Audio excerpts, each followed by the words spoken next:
done everything I need to do. Stand by. The program will begin soon. When I see an American flag, I immediately look at that I'm like, that person's probably a bigot. That person's probably a homophobe. That person's probably a racist if they're just flying American flags out everywhere. Hold up.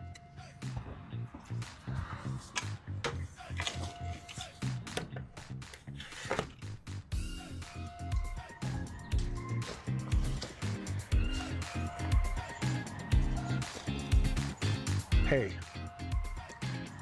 this sounds more like a you problem. You should probably go see somebody about that.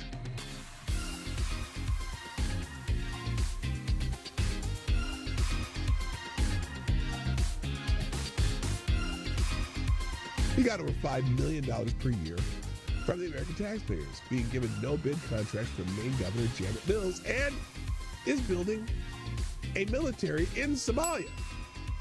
He has been funneling money back to Somalia to build a military in Somalia.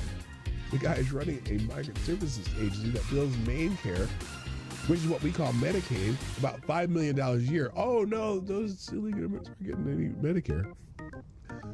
And then he said he raised money in the U.S. to buy weapons, munitions, and supplies for a paramilitary force he had hoped to lead as the president of Jubaland. Yes, that's a real state in Somalia. And to be clear, in Somalia, he's running to be the warlord of Jubaland. Elections in Jubaland aren't exactly like elections in America. It's whoever has the most guns is able to certify the election. So he needed to buy a paramilitary organization and paramilitary support in order to win the election.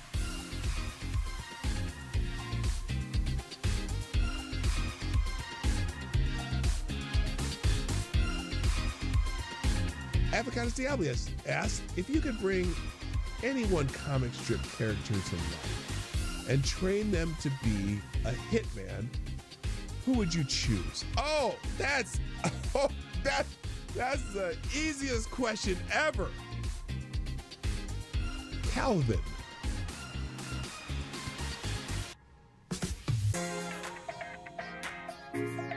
Calvin. Oh, look, Somnambule Nation, you and I are on the same page. Calvin.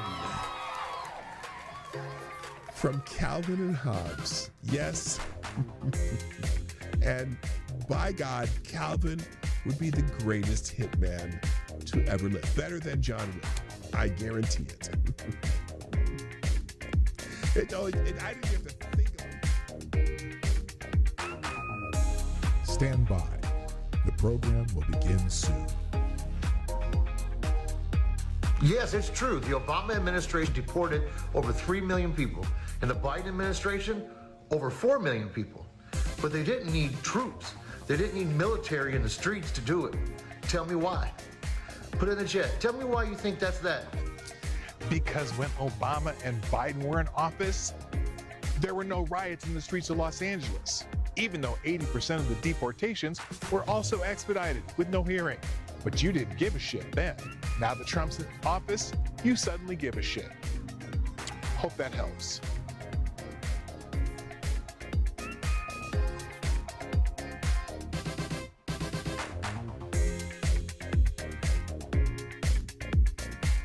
That turkey was amazing, mostly because I cooked it, because I'm really good at cooking turkey. So one of my tricks new tricks that I do, you know how when you cook a turkey in a pan, even if you got one of those raised pans, it always happens.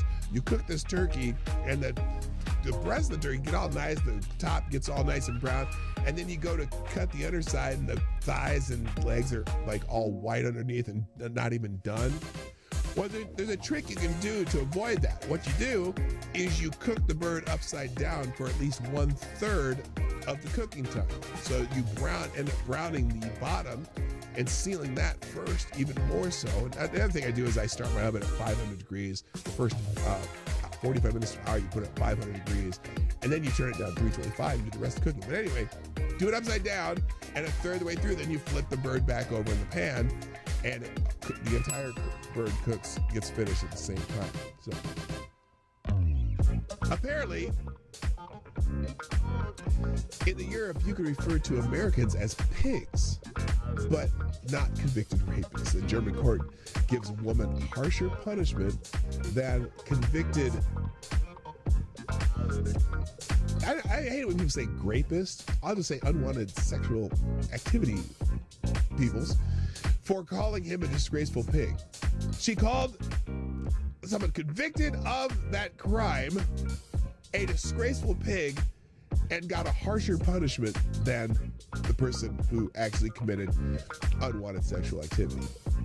And so that's why people were posting that story about the German court gives women harsher punishment than convicted unwanted sexual activity.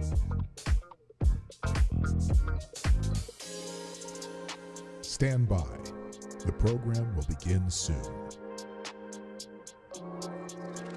There's a story about this man too. He led the attack on Pearl Harbor but died a Christian missionary on December 7, 1941. Captain Mitsuo Fuchida flew the lead plane against Pearl Harbor, shouting the famous code, Tora, Tora, Tora. He hated America. But after the war, he met a former American POW, Jacob DeSager, who had returned to Japan not to punish him, but to preach the gospel. Shocked by this forgiveness, Puccino bought a Bible. He converted to Christianity in 1950. The man who started the Pacific War spent the rest of his life touring the U.S. and Japan preaching. Quote, I was a follower of the sword. Now I'm a follower of the cross. Amazing.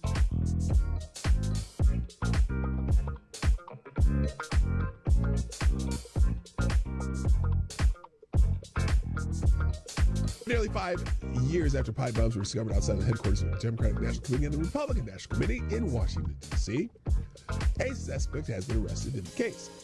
On Thursday, federal agents arrested Brian Cole Jr., 30 of Woodbridge, Virginia, and he was charged with transportation of explosive devices, blah, blah, blah, blah, blah. But on Friday, legacy media outlets began reporting that Cole, this young black man right here, was a Trump supporter. And I'm not saying he's not because he's black. I'm just saying there's other evidence that might support the fact that he's not a Trump supporter. But we'll get to that. Quote, Brian Cole worked for a bail bonds company run by his father that worked to free illegal immigrants from ICE facilities and sued the Trump administration's Department of Homeland Security. He worked for his dad. They tried to free illegal immigrants. Interesting. Yes, I know every Trump supporter, every black Trump supporter would be quick to hire Benjamin Crump, who represented the family of Trayvon Martin, attempting to stick the Biden administration Department of Justice on a local Tennessee prosecutor who had raised concerns about the bail bond companies. We'll find out eventually that this guy had nothing to do.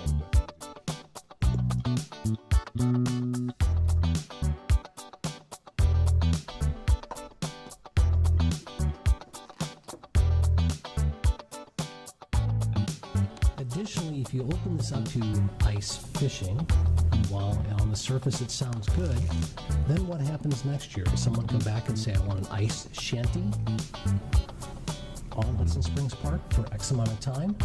And if you then allow ice fishing with shanties, then that leads to another problem. Prostitution. And now you've got the police chief and the police department involved. Just data points to consider.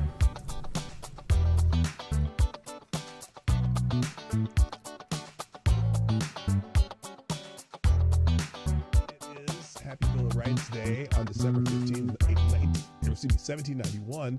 The Commonwealth of Virginia ratified the Bill of Rights, the first 10 amendments to the U.S. Constitution. George Mason and James Madison were the driving forces behind these guarantees of individual rights. And note that all the individual rights that are in the Bill of Rights are not rights granted by the government. Those are the inalienable rights which the government shall not infringe. And if you notice, it's interesting because the Bill of Rights is all about what the government cannot do, not what the government can do. And I think the kind of got away from that a little bit, where some people seem to think that the government is going to grant you rights. No, these are rights you have, whether there's a government or not, and the rights that the government must protect for you. So it was a unique thing when it came about in 1791 that government is not there to grant you or give you privileges, but rather to protect the rights that you have.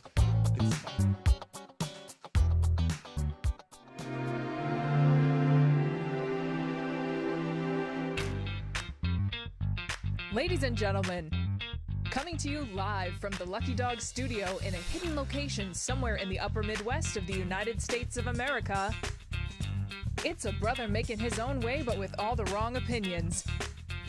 Welcome to the Morning Night Live with your host, the one and only PDawgKnight. Well. Happy Monday. Back on a regular schedule, no holidays to deal with and everything. Good morning, everybody. Welcome to the Morning Night Live. I'm your host, Marty, also known as PDawgKnight on the internet. Welcome back to the PDawgKnight Channel, where, holy shit, what a weekend, huh? What are we going to talk about? I know the whole thing with the Maduro and Venezuela is important, but then we got some more breaking news this morning. that our own king, at least the king of Minnesota, may be having second thoughts about running again. Yes, Tim Walz, according to, well, speculation, I would just say, may be dropping out of the next governor's race. I don't buy it. He's holding a press conference today, 10 o'clock or 11 o'clock Eastern. I'm not buying it. We'll see. But if so, that whole John Cougar Mellencamp song may be into play. And the walls come tumbling down, and the walls come tumbling down. Yeah, yeah, yeah, yeah, yeah, yeah, yeah. Anyway, so today I got the Great Lakes Cup that I got when we were in Mackinac City, Mackinac Island, both of those actually, a couple Memorial Days ago. That's a great place to go on Memorial Day. It's in Michigan. You can't play in the water because it's still a little bit too cold to go on the beach or whatnot. Although we did go on the beach and have a fire, like a bonfire on the beach. But it's a really cool place. Mackinac City is kind of a touristy trap kind of place in northern Michigan, kind of a summer tourist trap. But the Mackinac Island's really cool.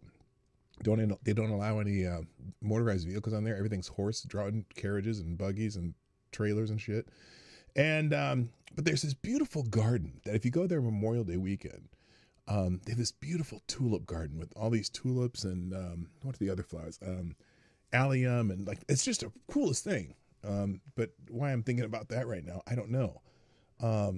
So anyway, there's a lot to go on. But first, we already have a sponsor today. Yes, Mr. Avocados Diablo dropped a small bowl in the tip jar. You are the new Streamlabs Superstar sponsor of the day.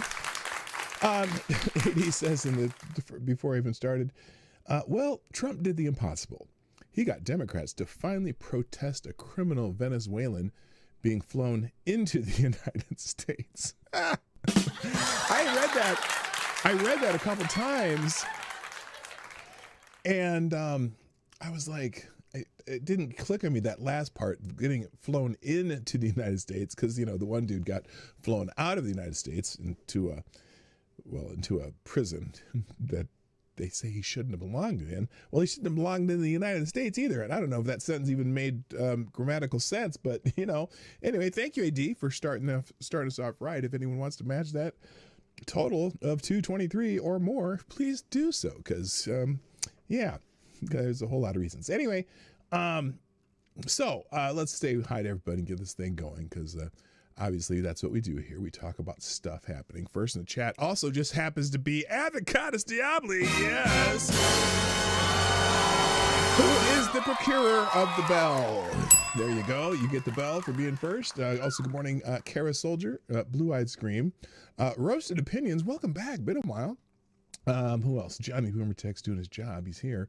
Also, let me scroll a little bit because it's hard to find some people. Oh, my other favorite Canadian, Unacceptable Views. Sure You Gospel, welcome back. Nice to have you. Brains, I hear you. Watching a video where a woman got tased and one of the prongs hit the phone in her pocket and it blew up. Oh, you have a link to that? That'd be interesting to see. Also, good morning to, who else is here? Skella08, aka Midnight, our young friend, is here. Good morning, dear. Also, JB's in the house. What up, Jade Blizza? And that's it so far. People get, I think people get a little weird when I show up on time. They I don't know what to do. I don't want to click it because I don't believe he's really there. Because, I'm rarely here on time. But yeah, the old ups, I got out of there a little earlier than I have been lately. Our peak season's over, so there you go. Good morning, Midnight in Exile. How you doing, brother? Nice to have you here. And by the way, wait, stream key by default stream. What the hell does that mean? Why is this showing up here? No, I don't want to do that. Well, there's something weird going on. Anyway, and look, I'm going to preface this show because I might not get to a lot of the Venezuela stuff today. I may have to wait till tomorrow. But I'm not necessarily a fan of the action taken. Just to be honest with you, I'm still at kind of, let's not start stupid shit that we don't need to be starting. Gotta be starting something.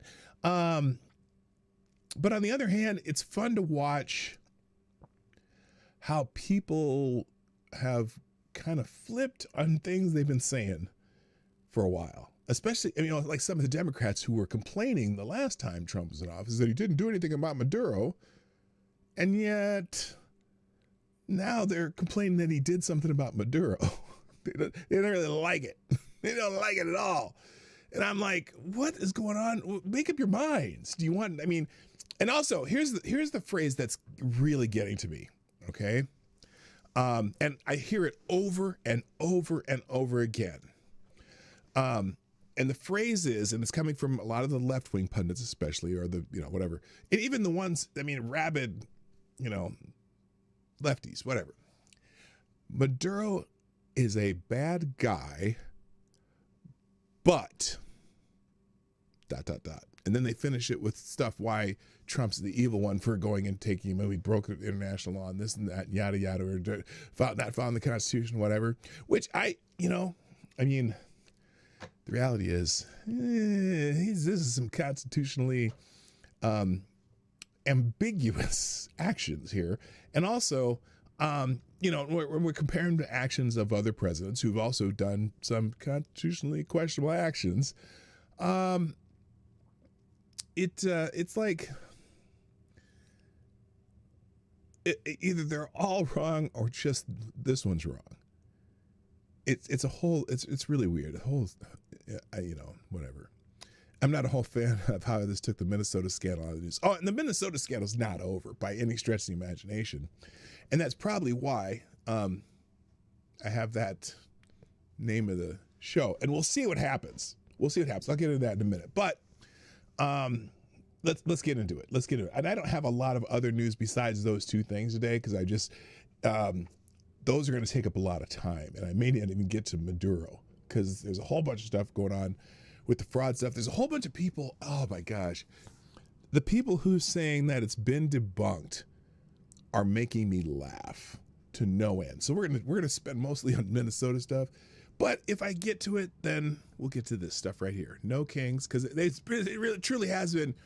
It was what took No Kings to Pro Kings is what this whole thing has done. It's amazing. It's amazing. Good morning, Alan Tyler. What's up, man? Nice to have you here. So let's get into it. Okay, let's get into it. Oh, by the way, first thanks to people sharing the show. A couple of you have been doing that. Let me scroll through these notifications. Let's see. Oh, some people reposted the stream. Thank you, Share You Gospel. And Mr. X, greatly appreciate it. Also, Mike Savage with the Let Us Go, which is our daily quote from Mike Savage on the show. And is that it? Why is my notification not doing what it's supposed to be doing? That's weird. Okay, so anyway, that's you twos. Oh, I see. What's going on here? Okay, there. For some reason, it didn't. Usually, it just makes it go away after I do that. But whatever. Okay, so the holiday today, the extra special holiday today. By the way, the extra special holiday today is it's National Whipped Cream Day. Okay, and this is a cute little. I don't know what's going on with this kid. Today is National Whipped Cream Day. I've had it rarely for a few years until it was on sale recently, and I picked up some along with a couple of flavored kind for coffee. I know it isn't as good as the real kind my mom made, but it's great on the hot fudge sundae, blah, blah, blah. So they got some spray whipped cream here, and then this poor little kid's out there wanting to come inside, and mom just says, you know what, I'm going to shut you up with a little quick way to stop a kid from crying is spray a little whipped cream in their mouth. That is so funny. So anyway, all right, so let's turn that off. So anyway, but apparently the reason that we have National Whipped Cream Day is because January 5th marks the National Whipped Cream Day honoring Aaron Lapin, who, born in 1914, invented aerosol Ready Whip and changed desserts forever. Posts share recipes for keto frosting, berry waffles, and homemade tips with chilled bowls of stiff peaks of whipped cream alongside fun polls and confessions of eating it solo. But I have to laugh because Ready Whip's not real. It's not even real. I mean, it's kind of real whipped cream, but it's not. Man, I'll tell you what, buy some heavy whipped cream, put a little powdered sugar in it, or, you know, you could put some cocoa powder, or you could put some, maybe a little Grand Marnier to make some Grand Marnier whipped cream. Making fresh whipped cream is so much better than Ready Whip. It truly is. I make whipped cream all the time because I'm not a fan of Ready Whip. But if I have some pie, I will go buy a carton of heavy cream and whip up some fresh whipped cream myself because it's so freaking good.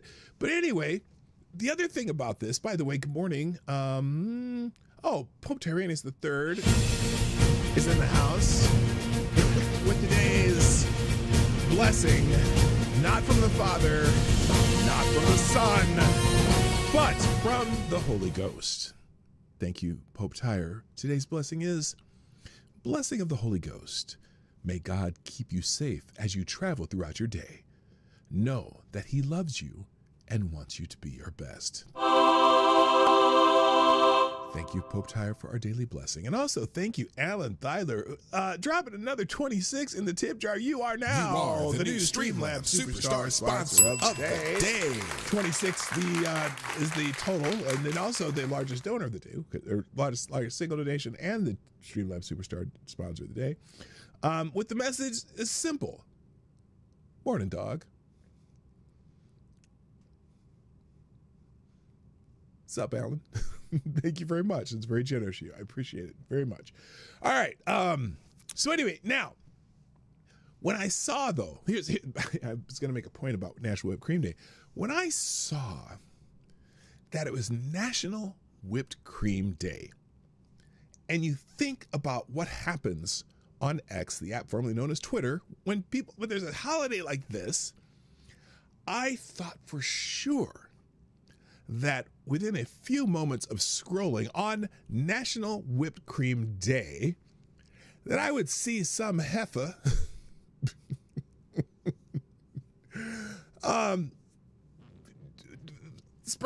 whipped cream all over themselves on their naughty bits and stuff. And I thought it would be like really soon. And so I'm like scrolling just to make sure I could scroll on National Whipped Cream Day. And apparently, now I haven't checked the oh shoot, wait, what did I do there? I haven't checked the,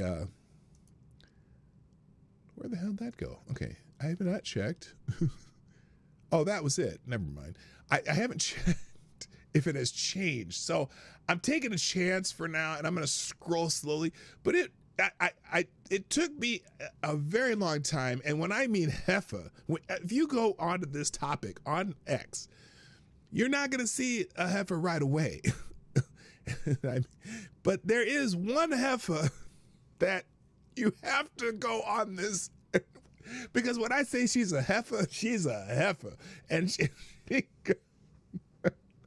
I can't, well, I probably could show it because their naughty bits are covered, because they're covered in whipped cream, but I just had to laugh because I'm like, okay, how far could I scroll, and when am I going to see some heifer with some whipped cream whipped all over?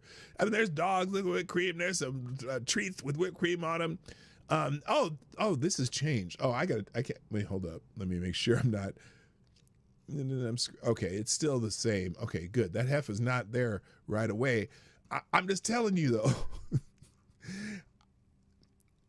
because, usually, when people put stuff on X with their naughty bits or even just risque photos, usually they're at least a little bit tracked. But yes, I still have the 4th of July or New Year's Day stuff going on here. Usually they're at least a little bit attractive, but I'm telling you, once you see it, you're going to be like, oh, did I have to see that?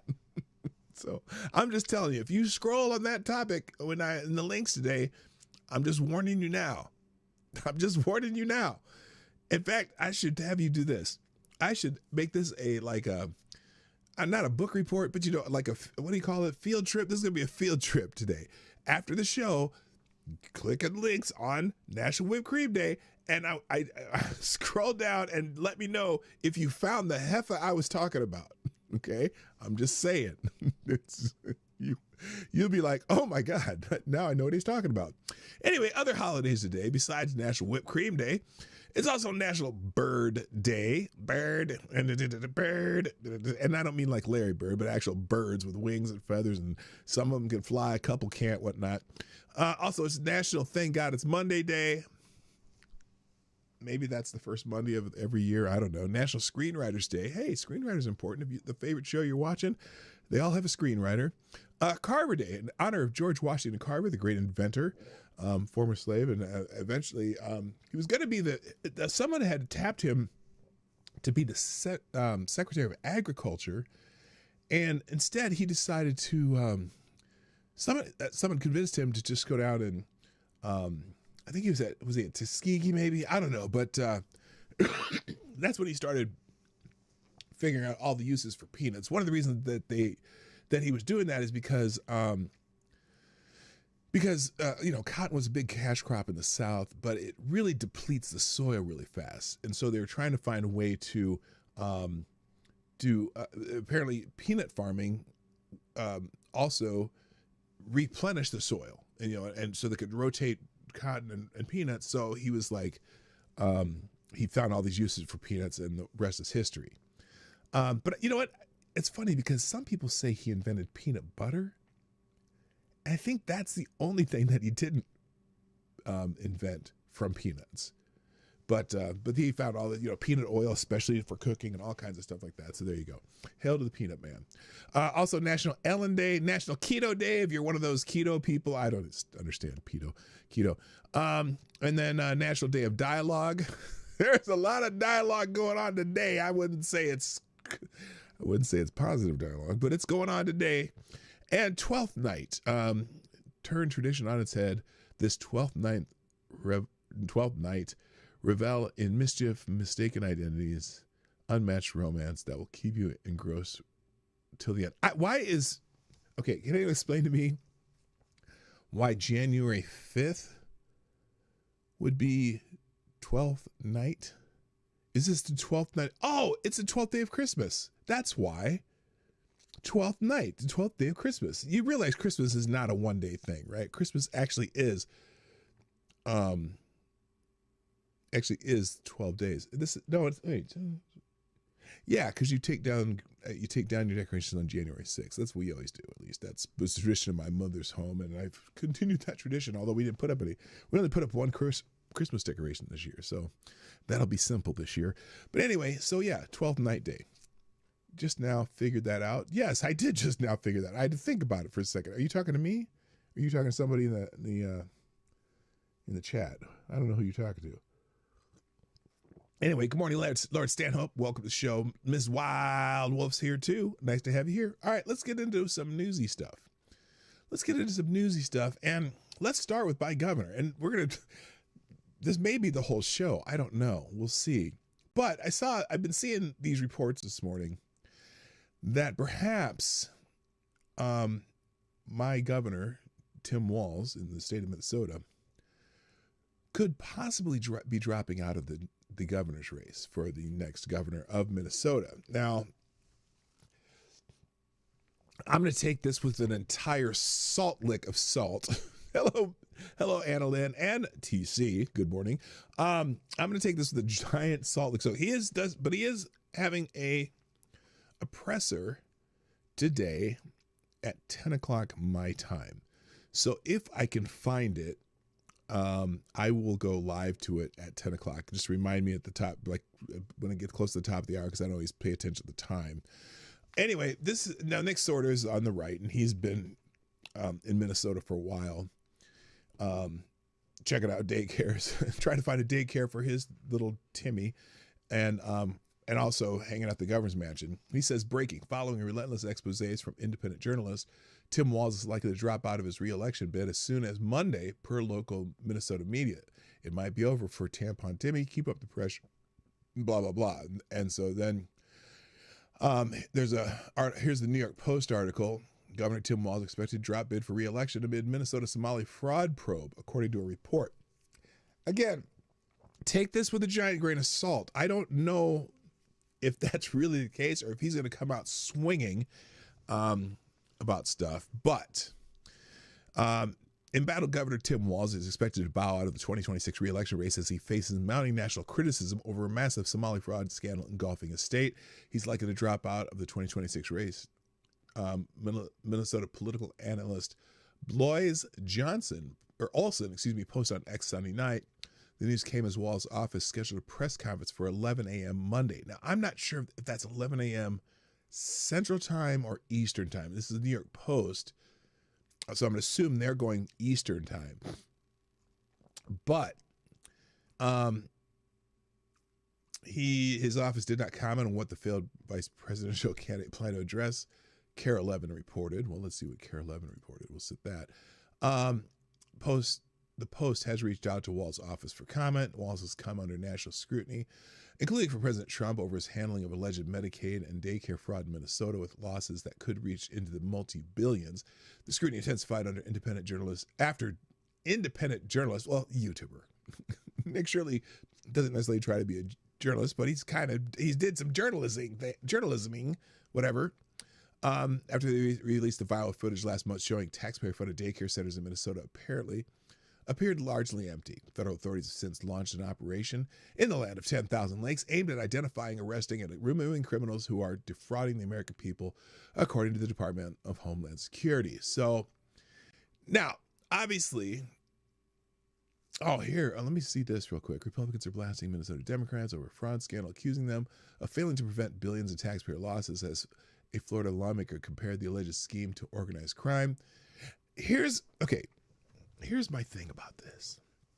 That no one's really breaching this particular angle. Although there have been a couple mentions of it. The Somali community in Minnesota also is very politically active with their funds. So and something that I noticed, and I might have mentioned it Friday. Our senator from the state of Minnesota, Amy Klobuchar, something very, very curious about Amy Klobuchar, and I'm going to show you it right here. Now, this scandal, happened, or at least the video from the expose by Nick Shirley came out on the 26th of December, right? National news. Everyone's talking about it. It's all over the place, right? My senator from the state of Minnesota, who has been on just a tear on X, just posted every day about different things, hasn't said a peep about this scandal within her state. Not a single post on X where she constantly just has been prolific because she wants to run for president again. And so talking about all the great things she does and this and that and the other, this and that, and talking about priorities and being in St. Paul for this and being somewhere in Minneapolis for that and whatever, has not made a single noise. Not a single word. Not a single word on her X feed regarding the scandal that has mostly gotten, I'm not going to call it a Somali fraud scandal, but I'm going to call it a fraud scandal that the vast majority of people caught up in it are Somalis. I'm going to clarify, there's a difference in what I just said between two things I said. I'm not going to call it a Somali fraud scandal. I'm going to call it a fraud scandal that the vast majority of participants are Somalis. Because I'm not going to say it's every Somali in Minnesota, although about 90% of Somalis in Minnesota are on public assistance. But not a word, not a word. And I went to her main feed. I went into her replies. You scroll through her replies. Does she reply to anybody? Not a whole lot. She mostly just posts and doesn't reply to other people. Although she does do some quote tweeting, but not a single peep about the biggest story coming out of her state, my state, the state that we are from. And I was like, what the hell's going on? How come she's not a word? Why would she mention it, though? No benefit to her in doing so. Well, there would be a benefit in doing so if, and that's a big if Democrats had been doing something about it. And it's funny because this has been going on since about 2015, 2016. This is not a new story in Minnesota. And another thing, because I watched some TikToker, which I'll show you the video, I think. Oh, I don't think I saved it. Who's trying to chronicle down, well, how Tim Walz this year, about in July, proposed a bill that would end, probably head the fraud off the pass, and Republicans on this committee didn't pass it, and blah, blah, blah, blah, blah. But it's been going on for 10 years. There have been whistleblowers, there have been exposés from different local TV stations and news outlets talking about this for years. And so Timmy's little bill in July was a little too much, too little, too late. Who sang that song? That wasn't Peaches and Herb. Too much, too little, too late to ever try again. Who sang that? Was that? It was Johnny Mathis and Denise Williams, maybe? Is that it? I don't know. Anyway, whatever. I get songs in my head all the time, if you haven't noticed. Hello, Pen of Bishop. Is that just our regular Bishop? Or is that a different Bishop? Well, welcome, Bishop. Nice to have you here. And did I see Kay Shaw? Hi, Kirsten. What's up? So anyway, not a word, not a peep, nothing from Amy Klobuchar. I'm sorry, that's weird. But here's my thoughts on that. Democrats in Minnesota and other states have gotten tons of money from the Somali community. A lot of Somali names in those register of people who donated to politicians. So I'm thinking maybe, just maybe, she doesn't want to draw attention to herself. Because now the other part here, now let me just go into I'm going to go into a couple of her posts.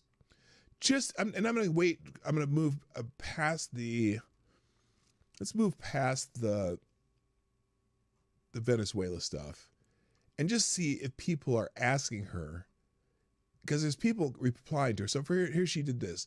In Rochester Day, with Mayor Norton and Police Chief Franklin to discuss city priorities and the importance of supporting law enforcement, I'm committed to ensuring our officers have the resources, tools, and protections they need to keep our community safe. Yeah, Amy, shut the fuck up. You're obviously running for president because all these posts are just like PR moves. But I want to see, let's look at some replies and see if anyone asks her about the Minnesota fraud scandal in this particular post, because this is a good one. It's talking about supporting law enforcement and protecting communities. First one, tax revolt. Next one, Amy is conniving against our U.S. president and ICE.gov with Alex Soros. Great to see you backing our local heroes, Amy. Oh, isn't that nice? Oh, that's so sweet. That's so sweet. Lying Amy just keeps lying. Is she in the picture here? Oh, she's right. Oh, look at this. Look at this. Wait a minute. This is beautiful. This is beautiful. Do you see what those signs say? What do these signs say? He's there with Keith Ellison and all these white people, all these, there's a lot of white women there. Not too many men, but a lot of white women with signs that say, defund the police. And who is this in this red circle? Oh my gosh, it is Amy Klobuchar. Your life makes me sad. Yes, that's perfect. Okay, so that's funny. Anyone, let's see, arrested criminal illegal aliens would be a great way to protect the community, and arresting smurfing members of Congress, okay? Here's someone just in. Minnesota whistleblowers confirmed that just 2 days into Tim Walz's 20-week paid leave scheme, people are already trying to scamming the system, committing fraud. $1,423 per week. Thousands total have applied. Somalis are all over this thing. So Minnesota, this last year, passed a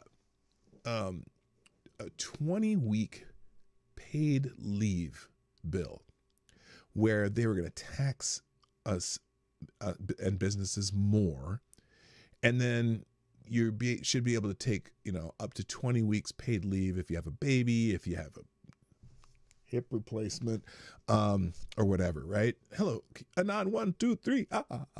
Hello. And so, but they made it so you could apply for it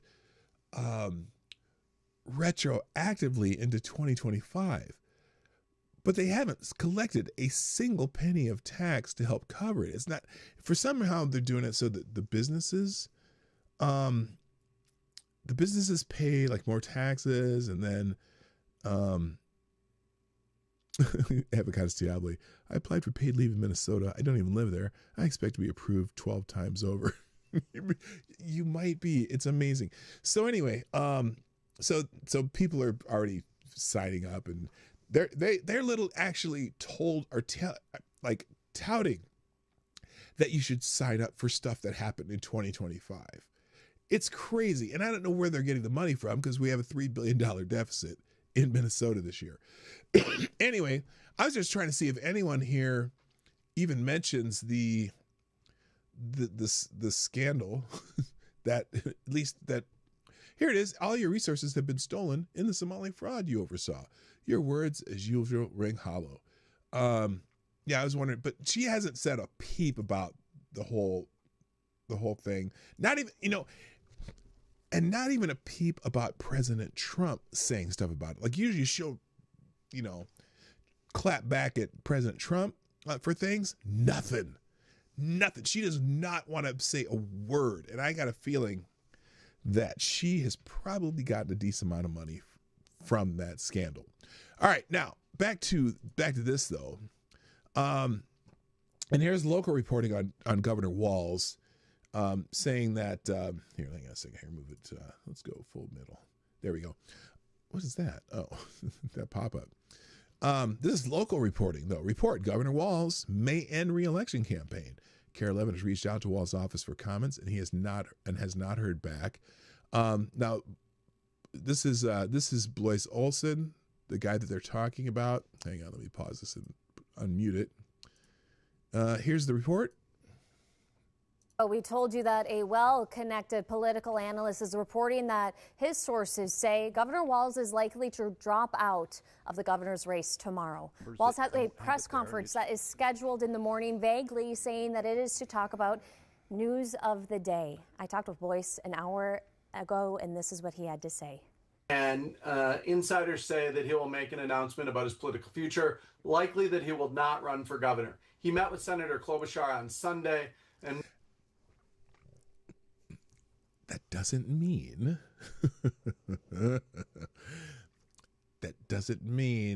he's not going to run for something else. Again, him meeting with Senator Klobuchar might mean something too. Maybe Amy Klobuchar drop out of the Senate race to run for president. Would Governor Walz run for Senate, the United States Senate in Minnesota? Who knows? So everyone's like, oh yeah, he's dropping out because of the scandal. I don't know what he's going to do. Or he's going to come out and be defiant, saying, I am still running for governor. I want to lead this state because blah, blah, blah, blah, blah. Hello, Aaron Meredith. What's up? So I want to wait and see what he actually says. Many have suggested that as the dean of the Democratic Party in Minnesota, Senator Klobuchar would be the first choice of Democrats to try to run for governor, but she would also have influence on whether or not Walz would run again. Well, he says that he feels that the pressure from the fraud cases has been mounting, especially in the last few weeks with national attention. This is a huge story that we'll continue to follow on air and online at KARE11.com. All right, so hopefully we will find out later today. But anyway, Minnesota Governor Tim Walz could soon end his election campaign according to political analyst Blois Olsen. Blois, that's an interesting name. I've never heard that name. Does anyone have any familiarity with the name Blois, B-L-O-I-S? I'm curious what background that's from. All right, let's see. More on this case, though. Oh, and again, Amy Klobuchar's trending also because of this potential that Tim Walz would be dropping out of the race. My friend A.K. Kamara says the entire Minnesota Democrat apparatus is responsible for the fraud here in Minnesota, not just Governor Tampon Tim Walz. If you think that Democrat 3-term U.S. Senator Amy Klobuchar is just some bystander, you are a moron. Democratic politicians all know they all benefit. That's what I'm saying. And in fact, let's look up another fairly well-known politician from Minnesota, Angie Craig, who's a congresswoman she's my congresswoman from my district. Let's look that up here. Second. Let me check. Here, let's go here. Angie. Now, we don't have a lot of, oh yeah, we do. Actually, there's a big Somali community in our district in Burnsville, Minnesota. Which is part of Angie's district. She says, let's see. This is 12 hours ago. I'm sick and tired of House Republicans passing policies in favor of billionaires over hardworking Minnesotans. As we go into this year, I'm more fired up than ever to counter their cruel agenda with policies that put Minnesota first. When someone says, you know what Minnesotans are tired of? Politicians who allowed billions in fraud to happen. What did Angie Craig do to stop it? Did she question it? All right, let me just go. I want to go into her feed, though. Let's look up Angie Craig here and see if she has said a peep about the Somali fraud scandal that apparently some people don't think is the fraud scandal that a high percentage of the people caught are Somalians. Okay, so here we go. She's talking about that. Authority to launch. Okay, she's talking about Venezuela. Again, when it's Venezuela. House Republicans' policies. Final this. A glimpse of what my team accomplished in 2025. Oh, boy. Okay, listen to this. She's taking credit for this. Let's see what she takes credit for. In 2025, my office, her single congressional office, just that little, what 6th district of Minnesota. Is it 6 or is it 2A? No, it's 2. Might be the 2nd district. Anyway, delivering over $3.2 million back to constituents who needed help with a federal agency. How did your office do that? Brought over $16 million in federal funding back to Minnesota, 2nd district, for infrastructure improvements. How did you do that, Angie? Helped over 800 Minnesotans with federal agency. What does that mean?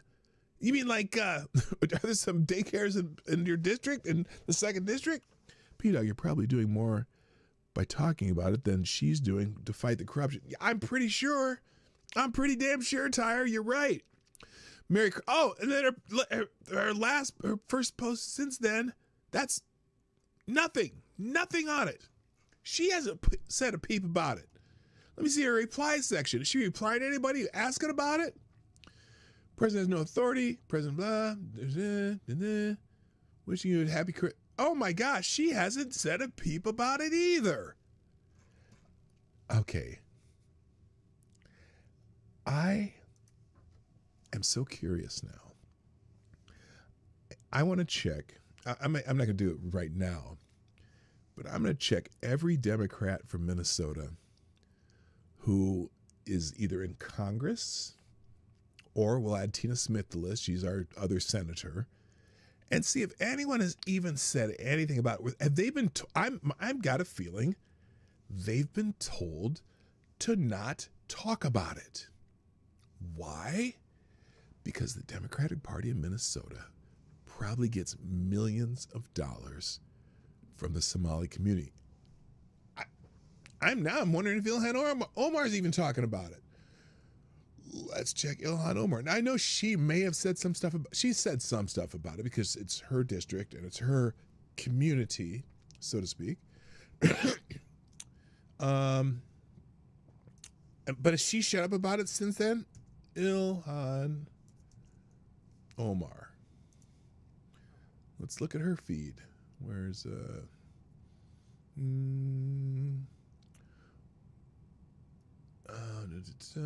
where is her? I want her feed.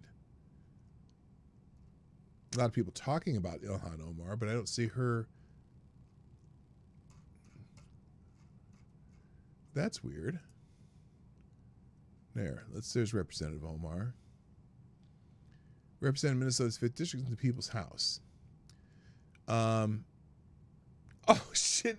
Okay, clearly their strategy is tell how much money you brought back to Minnesota. So she says in 2025, we've secured $12.7 million for 15 community projects throughout Minnesota's 5th District. In total, we've secured $50 million for community-centered projects. And how much for the daycares, lady? That's government action. We will always fight to ensure to have a seat at, you'll have a seat at the table. Whatever. Yay, the government spent money that they were supposed to spend, and that some of it was in your district. You didn't do it. Let's see here. Happy New Year. We faced tough battle this year. I've been grateful that you have been with me as we champion our 5th District progressive values in Congress. December 30th, nothing about the scandal. Here, happy Kwanzaa, December 26th.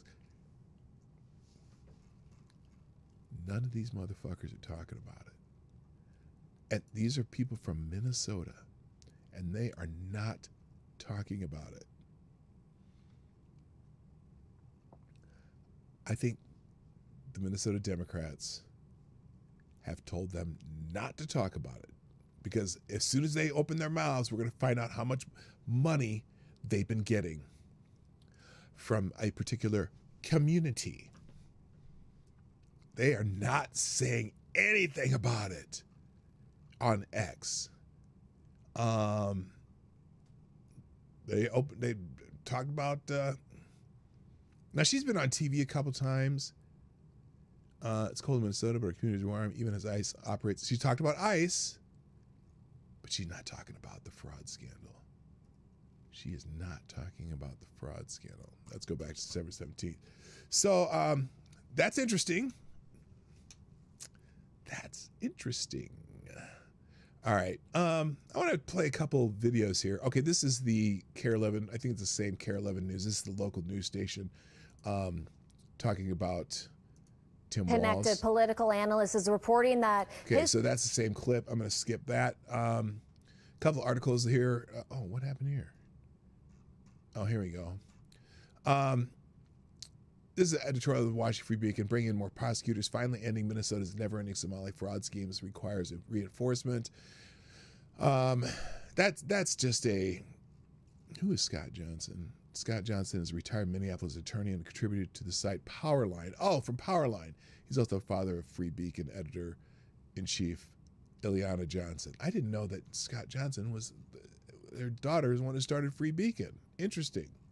So that's the editorial. We don't have to go through that one. And then, Trump resolves the Maduro problem. I'm going to move this over to the Maduro stuff. But here's some other things. This is from 2015. See, this is from a year ago. 62 investigations underway involving federally funded Minnesota child care centers. So it's not new here in the Twin Cities, though. But much of the information that we're getting certainly comes from prior investigations. Again, here's another one. Throughout the years, a decade of investigating fraud in Minnesota. This is from December 29th, talking about how in 2013, Fox 9, the local Fox affiliate, but by the way, Fox affiliates are not like Fox News. The local Fox affiliate's fairly liberal. Has been detailing breaking stories of fraud in Minnesota where millions of dollars were stolen from government programs. In 2015, Fox 9 investigators uncovered daycare fraud, which led to charges and guilty pleas. In 2018, Fox 9 investigators spent more than 5 months looking into significant fraud in a massive state-run program. So it's not new, but it certainly involves a large number or a large percentage of people in that particular community. Although, here's the other thing. Let's watch a couple TikToks, because this is what I wanted to show you. This is funny.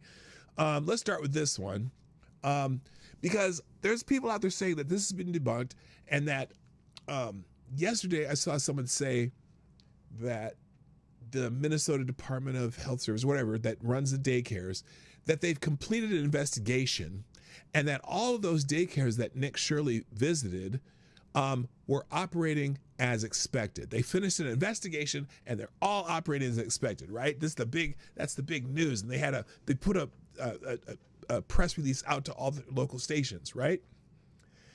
And I started thinking, wait a minute.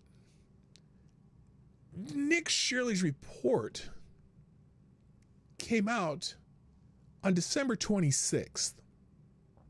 Okay, December 26th. And so all these people touting the fact that, well, the Minnesota Department of whatever did an investigation and all the places that Nick Shirley visited were operating as expected. How did they do an investigation over the holidays?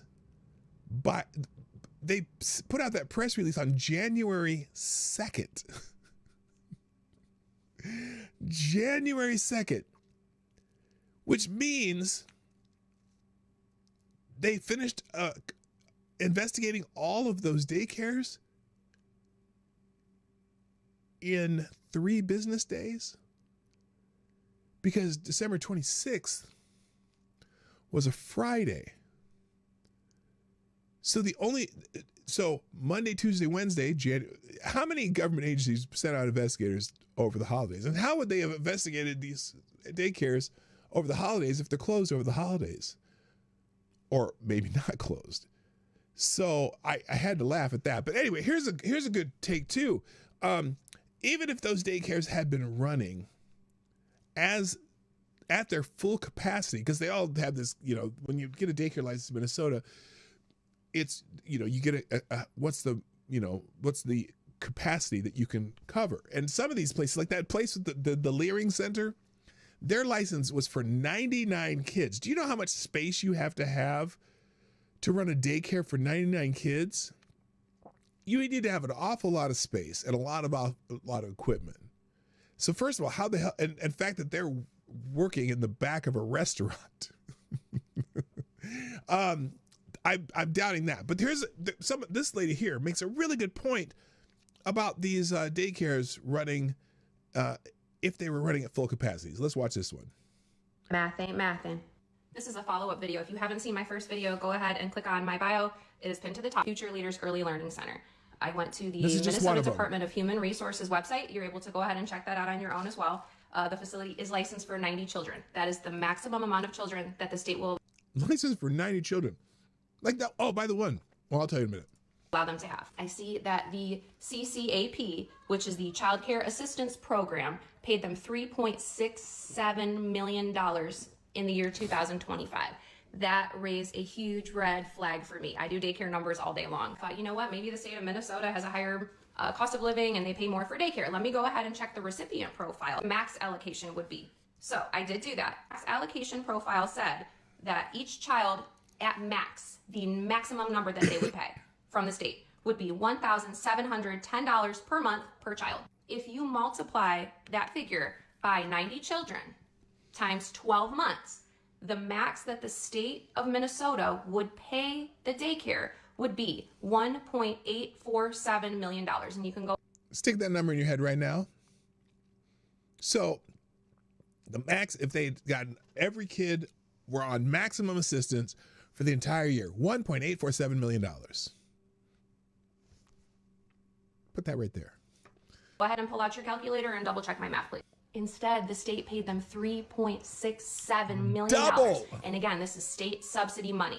This is the maximum amount of money they would pay per child with no copay, anything like that, which is pretty rare and pretty unheard of. But let's just play along. $1,710 times all 90 kids. All 90 of those kids are qualifying, and you were at max capacity all year. Cool. Do your thing. That could happen, even in the case of this all lining up and they're just killing the game. I'm not knocking anybody's hustle. And the amount they received was double that.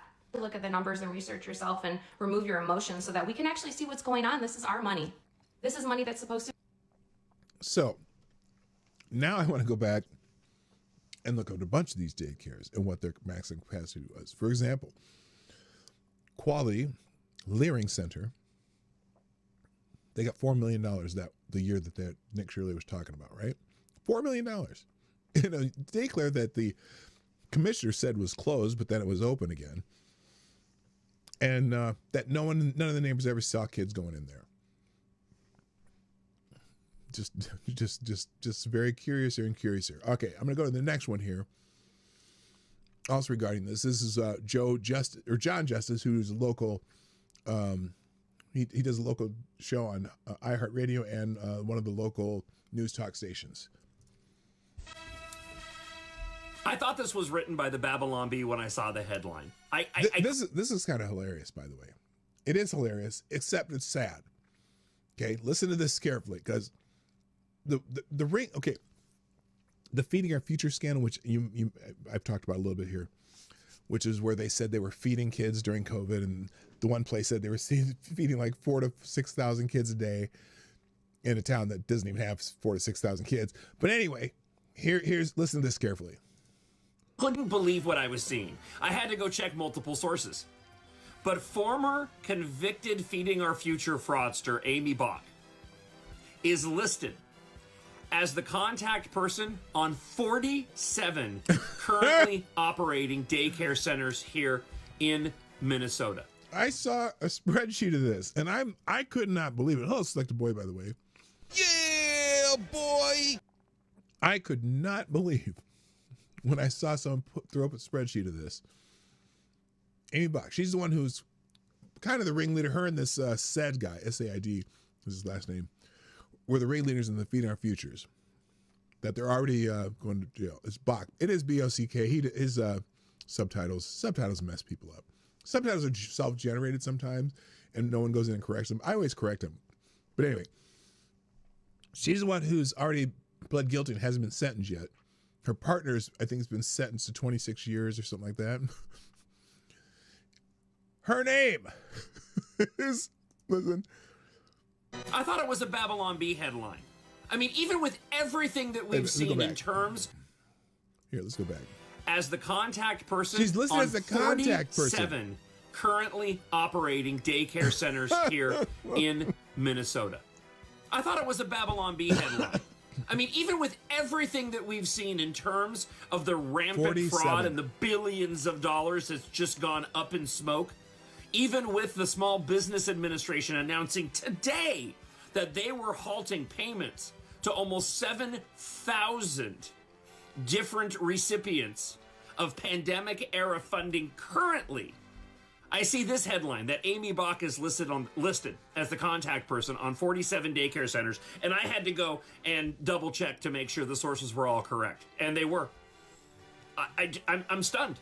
If you tried to write a script, and I don't care, you get the best screenwriter that Hollywood can buy, and have them pen a script based off of the fraud revelations over the course of the past 2 weeks here in Minnesota, Hollywood would reject it as pure and utter fantasy. So a lot of people who've talked about this, who are trying to say, well, this is not really fraud. These are legitimate businesses, this, that, right? And especially with the daycares. Because, oh my God, the Krasensteins are on a roll. They should sue Nick Shirley, blah, blah, blah, blah, blah. This Amy Bach being the contact person for 47 of these daycares, right? Already convicted in the Feeding Our Futures. And because part of it too, that's where they, that's kind of where they started the whole Feeding Our Futures things, where they were trying to say, well, they're feeding all these kids in these daycares during the pandemic because the schools aren't open and that's the only place where some of these kids can eat, apparently, right? And then they just started, making fraudulent claims. So do you think, is there a possibility in your mind that if her name is the contact person on, the other thing they're saying, this is racist, you never talk about the white woman that was the ringleader of this, right? Well, most people have, some white liberal chick, right? because out of the 77 defendants, all but 3 had Somali names. So yeah, so yes. So it could call the Somali scandal plus 3 white people. Well, actually, no. The one dude's black. So the Somali fraud scandal plus 2 white chicks and a black dude. Is that okay now? Can I call it that? Although I don't want to call it a Somali scandal because it's not. It's a scandal, a fraud scandal, where the vast majority of the people charged have been Somalian. The vast majority, but it's not all. It's not Somalian fraud. It's the vast majority of the people who committed the fraud are Somalian, except for 2 white chicks and a black dude. Is that acceptable, lefties? I'm just curious. Is that okay? Can I say? Because you want to make sure we talk about the white woman, right? Anyway, so yeah, this is fun. Let me see the rest of this. On the level of The Dark Crystal or Lord of the Rings, because it is truly that unbelievable, including the fact that even with all of this, Governor Tim Walz is not only still sitting in the governor's mansion, but is still considering running for a historic 3rd term here. Well, that may change today. We'll find out. In fact, let me see. Hang on a second. It's 10 o'clock. Let's see if maybe there's a live press conference on YouTube. Let's check YouTube. Minnesota has plenty of grass. Why pay to feed kids when there are lawns to mow? Yeah, that too. Let's see, Tim. Is there anyone going live? The hell's this? Wait, that's not what I wanted. Tim. There we go. Tim Walz.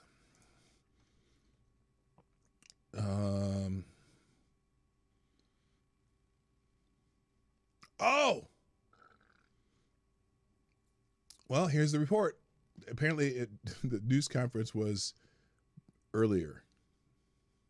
Tim Walz has announced he is dropping out of the race for re-election. Oh, this is big, just within the last half hour or so. It's something we were tipped off to last night, but the governor made that announcement official here just earlier this morning. In a statement, he said, quote, "I've decided to step out of the race and let others worry about the election while I focus on the work." Adding, What quote, work? "I know this may come as a..." What work? Are you going to go back to teaching school, Tim? You going to go back to, I can't remember where he lives now, somewhere in southern Minnesota. He's going to go back to, he was a teacher in Mankato for a while because he pretended he was the football coach there, even though he was the freshman football coach. Anyway. Surprise, but I'm passing on the race with 0 sadness and 0 regret. After all, I didn't run for this job so I could have this job. I ran for this job so I could do this job. The governor also faced intense. Well, that's fascinating. That's fascinating. National scrutiny over the last several weeks as President Trump and several others accused the governor of being slow to respond to some of the fraud that's been going on, some of the alleged Medicaid he finally tried to respond in 2025. But that's after 10 years of this going on, and finally now that it's national attention, not good. Service fraud in his statement this morning, while saying, quote, "Make no mistake, we should be concerned about fraud in our state government," adding, "We cannot effectively deliver programs and services if we can't earn the public's trust. That's why over the past few years, we have made systemic changes to the way we do business." We expect to hear from Governor Walz in just a couple of hours during our 11 o'clock news, and he'll have an 11 o'clock. Okay, so the 11 o'clock is, that is local time, so I'm leaving before that. Sorry, guys. I'm not sticking around for that shit. News conference will bring it to you right here, live on Fox 9. All right, so that's official. Tim Walz is officially stepping down. I'll leave the page and look for it. Let's see, is anyone else out here? Let's see.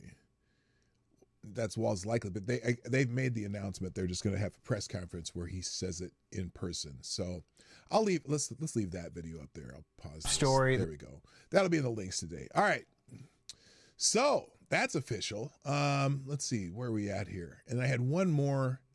Oh, by the way, speaking of that, speaking of daycares, remember there was a daycare where the guy came out and said that they were broken into. Now this is another TikTok or YouTube or whatever. So I haven't, let's say I haven't just verified for myself everything he's saying, but I've heard that most of this is true. So we're going to play this one too, just for the hell of it. Here we go. This is the older millennial. What happened here is absolutely unthinkable. Just to be clear, that didn't happen. Like, the authorities have already determined. They're talking about the break-in at one of the daycares. Okay, the break-in at one of the daycares where they said remember the one where they said they stole all the student records and they stole all the teacher records and they stole the checkbook and all that, and even almost immediately the police said there was nothing stolen here. But anyway.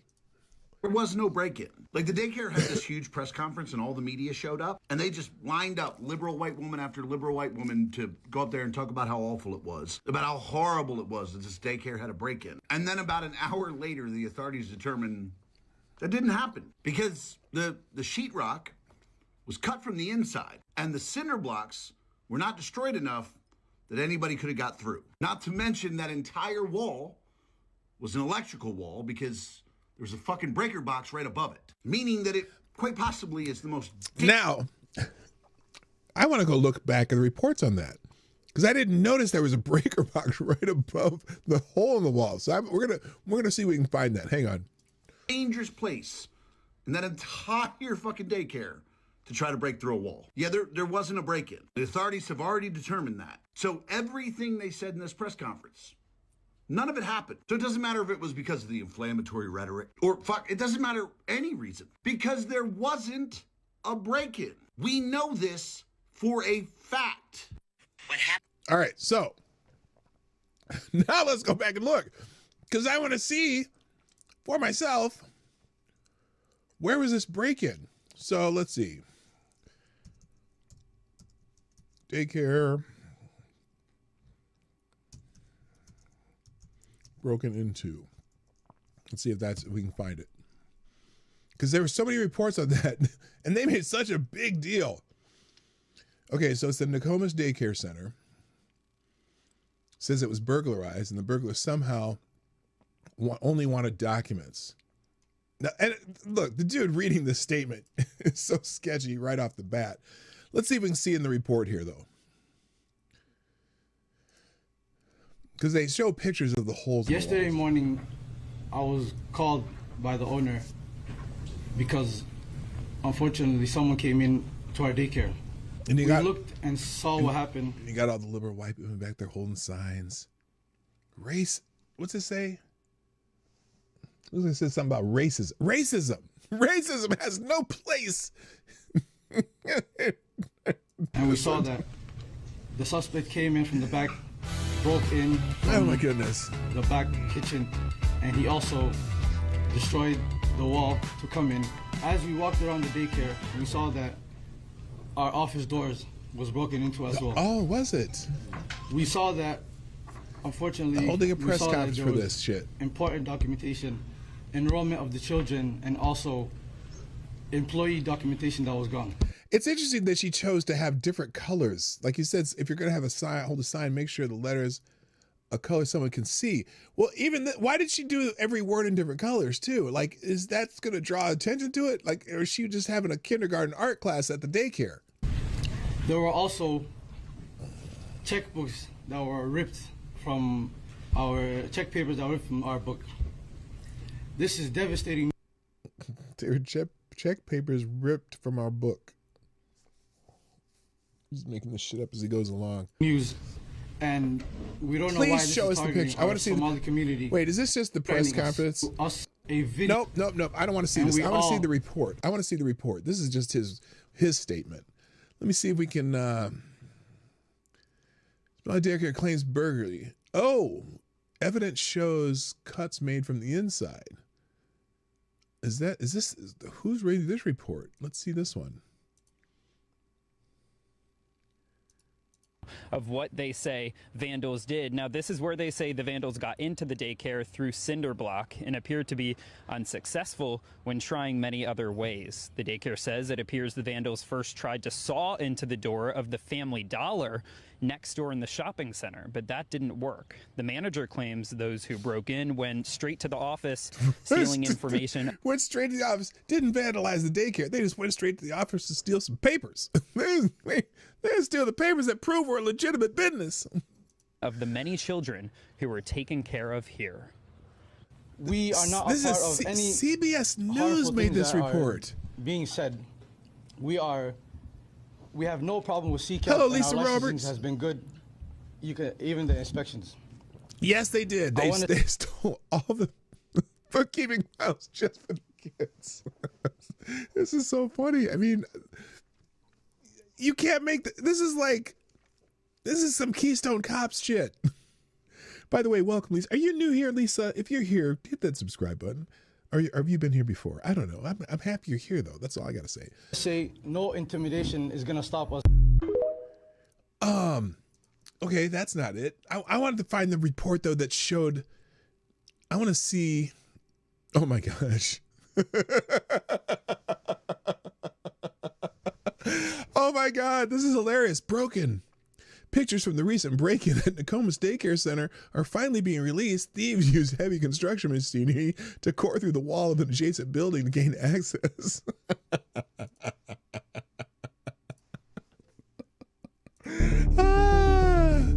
Hold on, let me.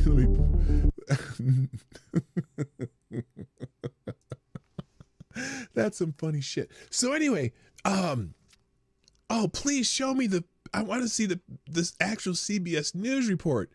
The Minneapolis Labor Care targeted by this tweet. Nokomis Daycare Center received telephone threats of violence and was broken into last night and vandalized. Checkbooks and parents' documents were stolen. Oh my gosh. Is it so true? Oh, this is, yes. Now, this is so funny. This is so funny. This, Ishmael Royer says this is the fact. The man claiming to be the owner of this Nokomis Daycare is standing by his story, alleging the facility was broken into and that student enrollment files and employee records were stolen.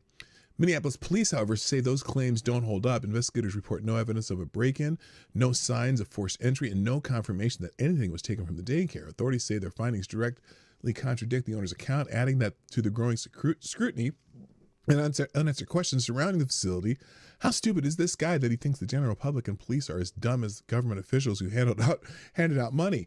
I want to see the picture of the dang blasted the holes they cut, though. There's one of the reports had that. Is this it, or is this just him blabbing?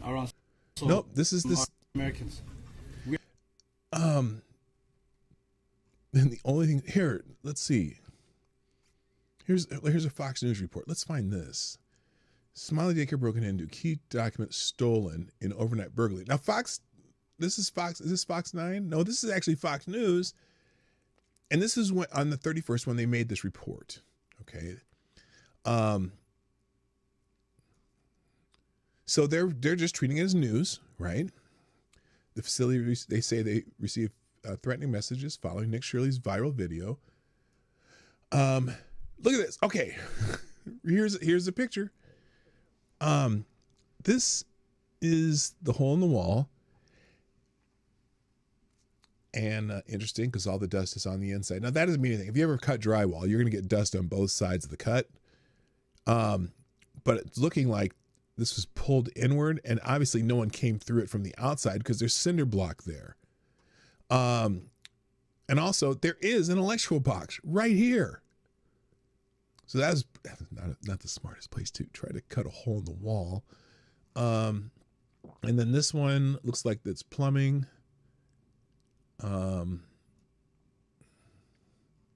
Interesting. Nokomis Daycare Center. So, gosh, this is terrible. All right, real quick. Thank you, TC. Dropping $6 in the tip jar. Greatly appreciate it. Oh, gosh. TC says, I have a squirrel daycare open for nutting sessions. You can call it the Cracking Center.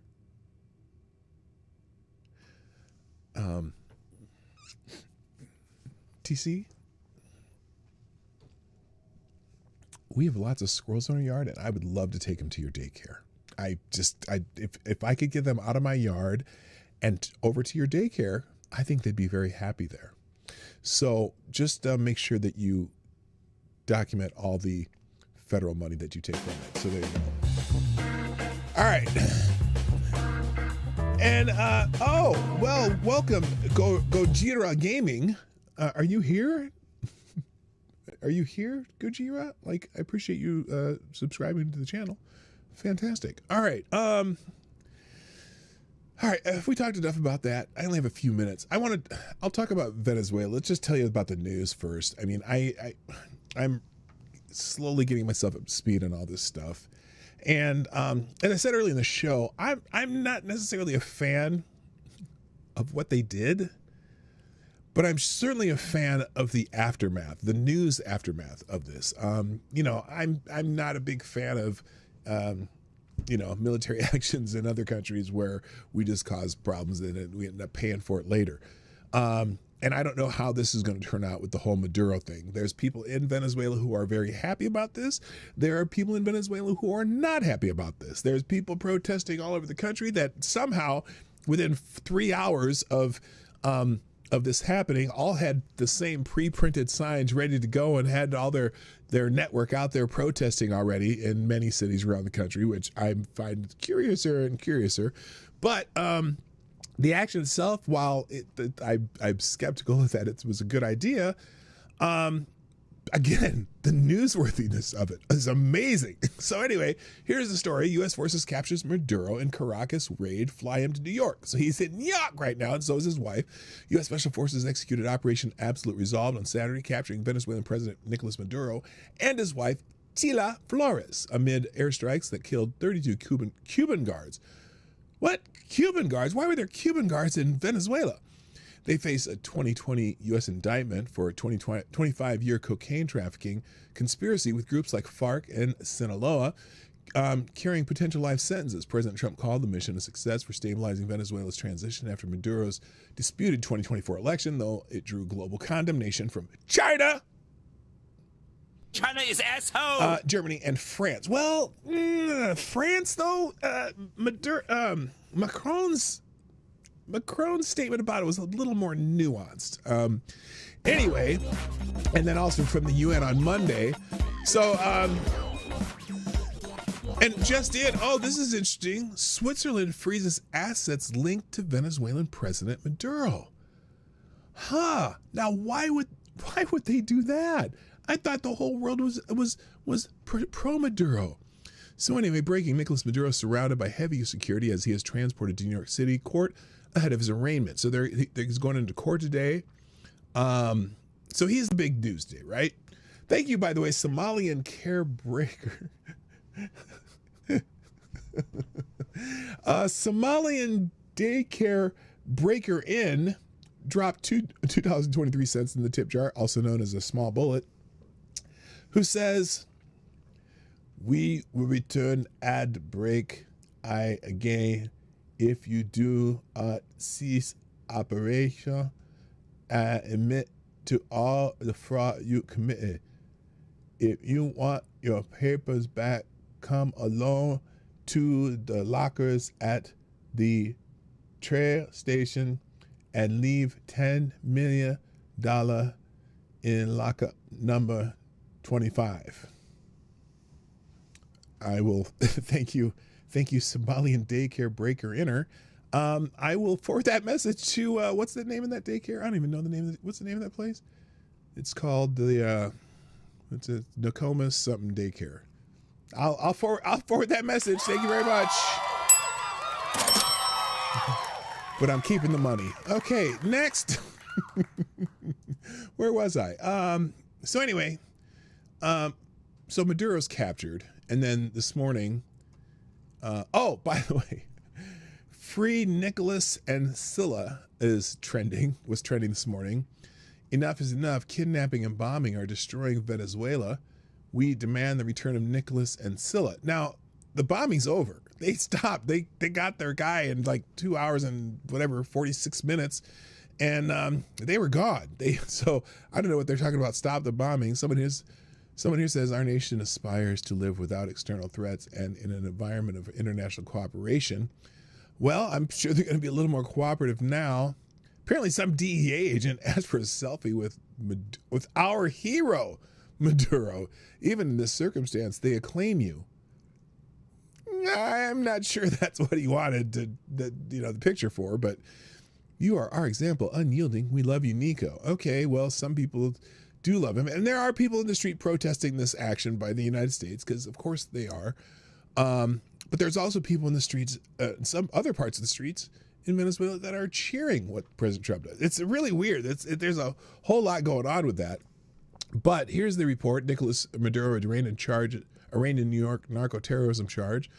Maduro and his wife, Zila Flores, face U.S. charges of narco-terrorism and cocaine trafficking from a 25-year plot tied to the cartel of the Suns, potentially carrying life sentences. Captured on January 3rd in a raid called Operation Absolute Resolve, they were flown from Caracas to New York and held in the same Brooklyn facility that housed El Chapo before Monday's hearing. Back home, opposition crowds celebrated in Caracas with chants of dictatorship is over, while the case raises questions about U.S. jurisdiction over foreign leaders and Venezuela's future. Apparently the Venezuelan vice president is going to take charge, but this has been going on for years, where they said, he had a bullshit election and kept power, and he's a dictator. And it's funny that all the No Kings crowd are now, are pitched mad that the dictator was taken down. Hello, Reaction Puerto Rico. So anyway, so he's been transported to the facility. Now, here it says large-scale demonstrations took place throughout Venezuela in response to the criminal kidnapping of the country's president by the United States. Trump's foolish move has fed an increase in Maduro's popularity both within Venezuela and at the international level. Has it, though? Miss Wild was already here. Has it, though? And it's funny, as I said, so many of these accounts, like here's call to activism. Nicolas Maduro and his wife have just arrived at federal courthouse in New York. Maduro is set to be formally charged. Also, the Trump administration is now in full violation of the Amnesty and Transparency Act after blowing the deadline. When's their turn? Okay, whatever. U.S. military paraded their hostage, Nicolas Maduro, through the streets of New York. The U.S. has become a rapidly declining empire led by clowns. What do you mean paraded him through? They make it so they could see him? That's kind of a dumb thing to do if they did. I'm not a fan of the action, but I am a fan of the news behind it. So anyway, let's go through a couple articles, and then I got to get out of here. I'm doing okay. So Trump, this is the headline of Washington Free Beacon. Trump resolves the Maduro problem. Donald Trump waited barely 2 days before fulfilling a major New Year resolution. Early Sunday morning, U.S. warplanes filled the skies above Caracas while Delta Force commandos swooped in on the ground. Venezuelan dictator Nicolas Maduro and his wife didn't even have time to escape their bedroom before being arrested. By nightfall, they had arrived in New York City to begin processing for narco trafficking and other charges. Operation Absolute Resolve, as the Caracas raid was called, is exactly the sort of mission Trump loves best. It crippled an adversary with a single blow at very little cost to the United States, much as last summer's Iran bombing did. Trump told Fox News no American lives were lost, and even a helicopter that sustained some damage came back. With Maduro behind bars, ordinary Venezuelans have the best chance for a decent life in decades, but the operation's ultimate success will depend in no small part on what comes next in Venezuela. The express trip to the Southern District of New York was a condign punishment. I've never heard the words condign used in a sentence before. For Maduro and his wife, his former boss, Hugo Chavez, set Venezuela on the path to ruin, and for the last 14 years, Maduro has galloped along that path. Nearly 8 million Venezuelans fled Maduro's socialist dictatorship, while he gave drug runners and other ne'er-do-wells free rein to peddle their poison. Now, this is very, obviously, it's the Free Beacon, which tends to lean to the right. It has a lot of very editorial description in here. So just, obviously you can hear it in the tone of the article. Not content with immiserating his own people, Maduro made trouble throughout and beyond his region. Drugs poured forth from Venezuela's borders, and he threatened to attack neighboring Guyana and steal its oil resources. He also assembled a rogue gallery of friends propping up the communist gerontocracy in Cuba. Gerontocracy? That's interesting. In Cuba, while scurrying to Beijing and Moscow for help suppressing his own people. Latin America is significantly better off than it was Friday night. So this is very editorially. And you know what? Look, I don't disagree that they might be better off without Maduro if there's some reforms there as far as elections and let the people decide who they want instead of having a dictator and we'll see what happens. You know, it's like, is the woman who's the vice president, is she going to be kind of a strong man, so to speak, too? After Maduro, this weekend's biggest loser is Xi Jinping. Just hours before his surprise appointment with Delta Force, Maduro met with one of Xi's special envoys. Xi intended to send a message of China's support amid the American pressure campaign. Instead, the appointment and China's subsequent denunciation of the raid became a glaring advertisement of Chinese weakness. The United States can and does protect its friends on China's doorstep, but Beijing cannot do the same near Washington. There is still only one superpower with global reach, and Xi does not rule it. So wow, those are some strong words.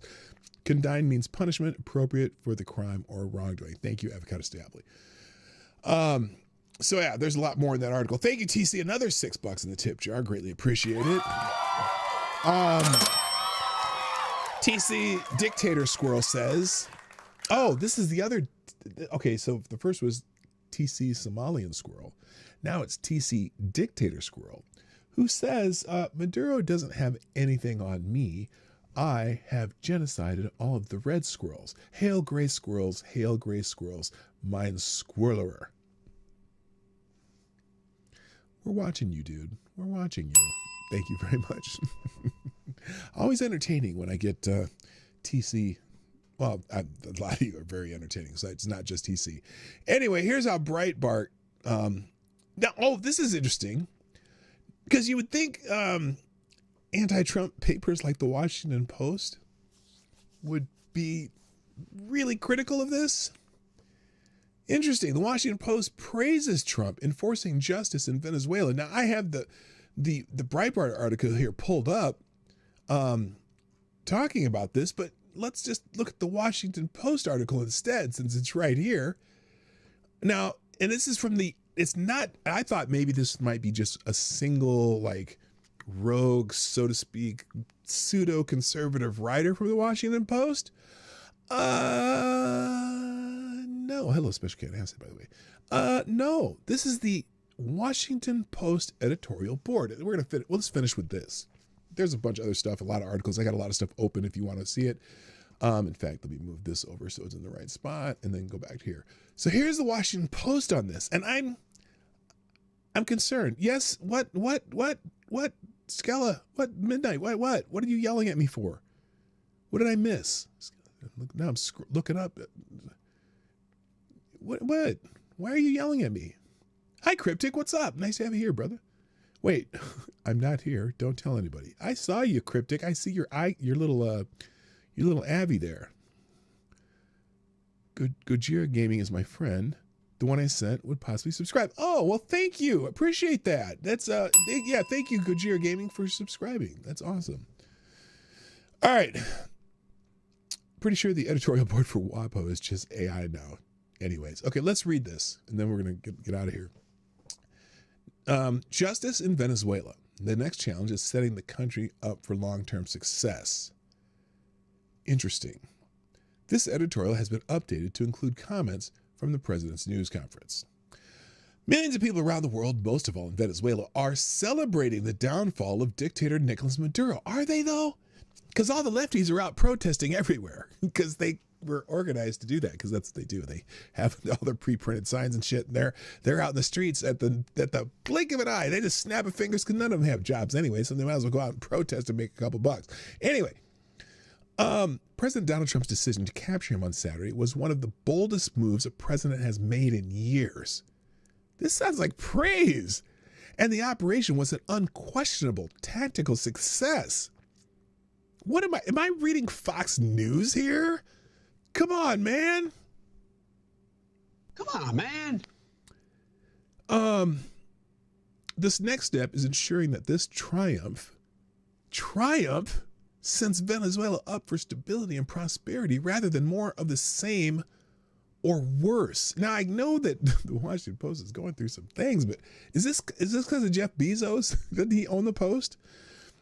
What happened in Caracas was a clear reminder that American military intelligence and cyber capabilities are second to none. More than 150 aircraft supported the Army Delta Force in capturing Maduro and his wife. The couple are being extradited to the U.S., where they will face narco-terrorism, weapons, and drug charges in Manhattan. There were no American deaths, although some U.S. service members were injured. This is a major victory for American interests. Just hours before, supportive Chinese officials held a chummy meeting with Maduro, who had also been propped up by Russia, Cuba, and Iran. No doubt millions of Venezuelans will remember who backed their oppressor and who effected his removal. But the end of Maduro will be a failure if it doesn't also corrode the influence of American adversaries in this hemisphere. Maduro's removal sends an important message to tin pot dictators in Latin. What?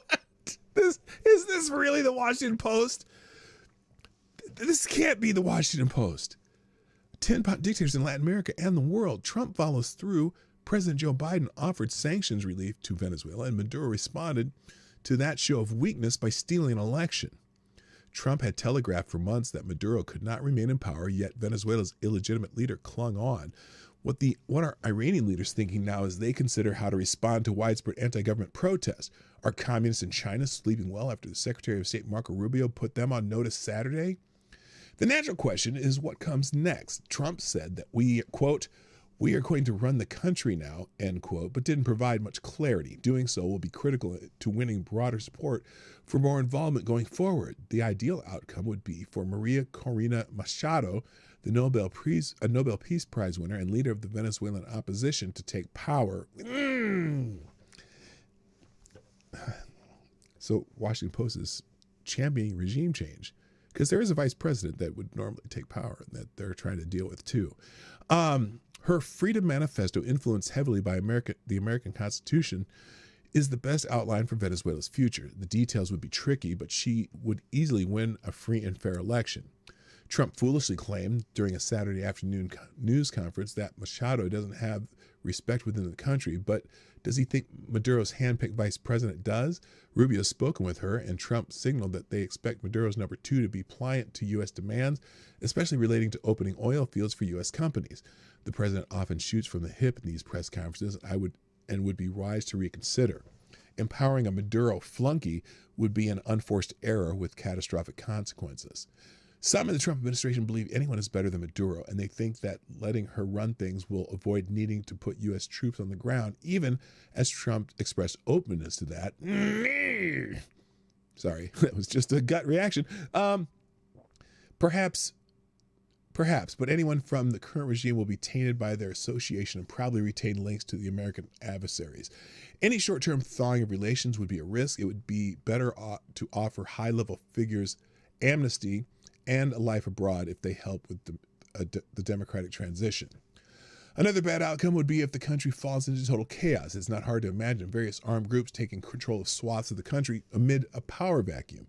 This would make the refugee crisis caused by Maduro and his predecessor look relatively tame.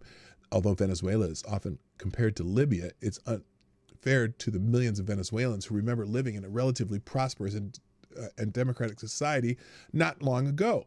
Trump offered Maduro several off-ramps. He could have retired and lived a luxury lifestyle in Moscow or Minsk. Instead, he will probably die in prison. It's an all-time miscalculation. There are also legitimate legal questions about the operation, although Maduro was viewed as a criminal both by Trump and Biden, who raised the reward to $25 million for information leading to his arrest. The administration says it did not give anyone in the legislative branch a heads up because of concerns about leaks, and they sold the operation as a law enforcement action. That's a stretch given the extensive involvement of the military, and it's good for democratic hygiene to scrutinize the decision. With tough decisions coming and many obstacles ahead, it's fair to look forward. Yet it's also fair to celebrate. For years, Maduro was a symbol of false warmth in Latin American collectivism. Now he should spend the rest of his life in a humane American prison. His downfall is good news. I am stunned. I am stunned by that editorial, by the entire editorial board of the Washington Post. I can't believe it. There is one thing that one other thing I do want to mention before I go, and this is about a shitbag.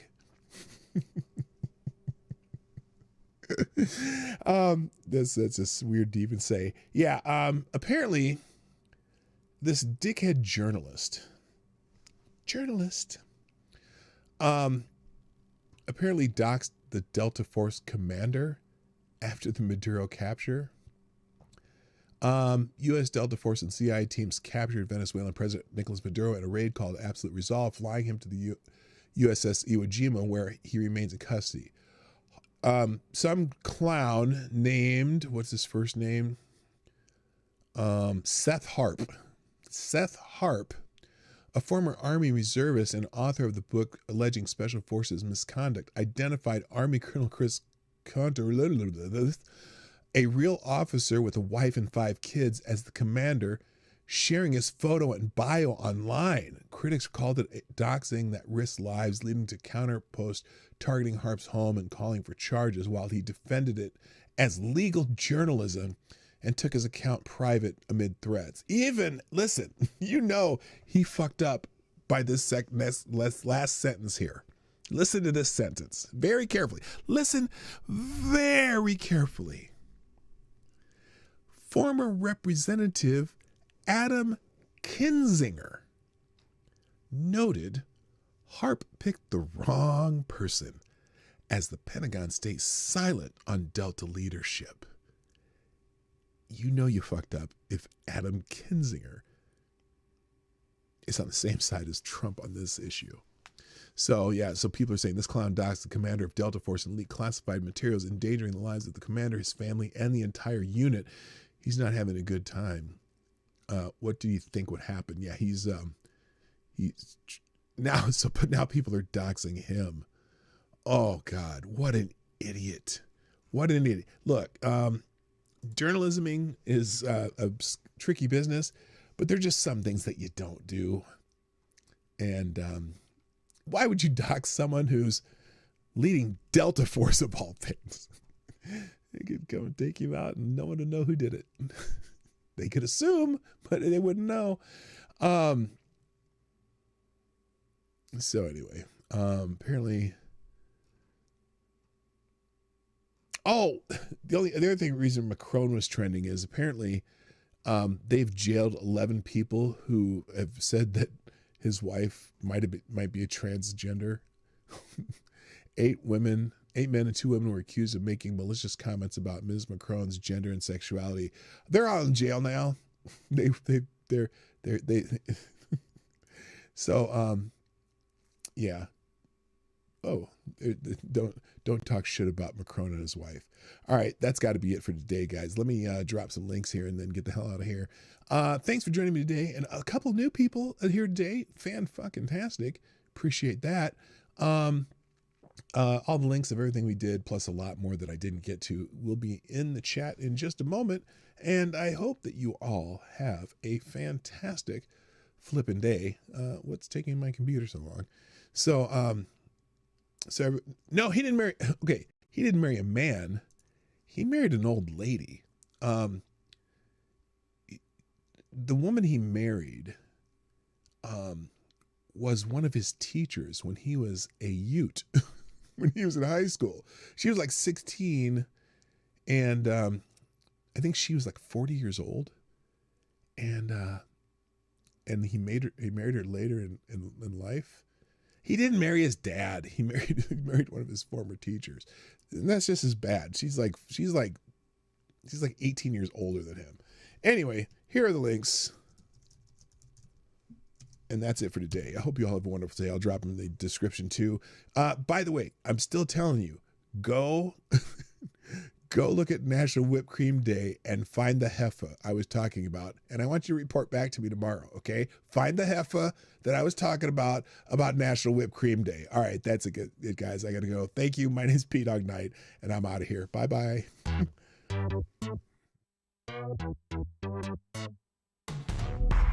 Hey, this is Dawg Knight, and thank you for watching today on the Dawg Knight Channel. If you have an observation or remark you'd like to make about this video or my channel, I absolutely welcome you to write it in the comment section down below. I really look forward to hearing from you. And before you go, if you like what you saw but you're not already subscribed, please make sure you hit the subscribe button and definitely click that bell that pops up afterward so you'll be notified when I post new videos or when we go live. I broadcast my live show, The Morning Night Live, Monday through Friday at 10 a.m. Eastern, 9 o'clock Central.